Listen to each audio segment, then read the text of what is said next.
பட்டி எப்படி ஜாயின் பண்ணுறதுன்னு பார்க்கலாமா? பட்டியோட உயரத்துக்கு ஏற்ப அதோட 2 மடங்கு, அதாவது ஃபோல்டிங் பண்ணுறாப்புல துணி எடுத்துக்கிட்டு உள்ளே இன்னொரு துணி வச்சு ஃபோல்டிங் பண்ணி அடிக்கிறோம். இப்போ உள்ள துணியை வச்சுக்கிட்டு கீழே மட்டும் தையல் போடுறோம், சுற்றிலாம் தையல் போடலை, சரிங்களா? கீழே மட்டும் ஒரு தையல் போடுறோம்.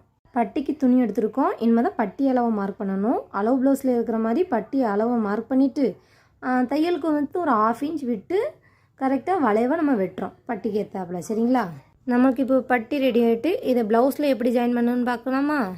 ஃப்ரண்ட் பார்ட்டோட நல்ல பக்கத்துக்கு மேலே பட்டியை வச்சு நம்ம இப்போ ஜாயின் பண்ணுறோம், சரிங்களா? இது வந்து சாதாரணமாக தைக்கிற மெத்தட் தான், இன்விசிபிளாலாம் தையல் போடலை, சரிங்களா? இப்போ வந்து பட்டியை ஜாயின் பண்ண சொல்ல அந்த ஃபஸ்ட் டாட்டை வந்து உள்ளாக்க மடிச்சு விட்டு தையல் போட்டுக்கலாம்.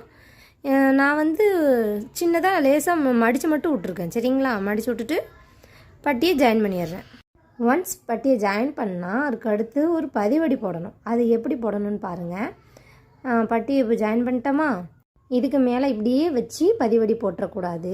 ப்ளவுஸை பின்னாடி திருப்பி பாருங்கள். இந்த பட்டியோட துணியை கீழ்வாக்கில் வச்சு அந்த பட்டி துணிக்கு மேலே தையல் இருக்கிறாப்புல நம்ம பதிவடி போடணும், சரிங்களா?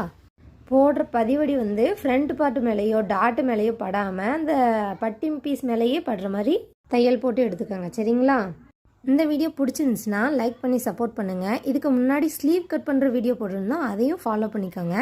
இதை மாதிரி டெய்லரிங் சம்மந்தமான வீடியோக்கு நம்ம சேனலை சப்ஸ்கிரைப் பண்ணி சப்போர்ட் பண்ணுங்கள். தேங்க்யூ.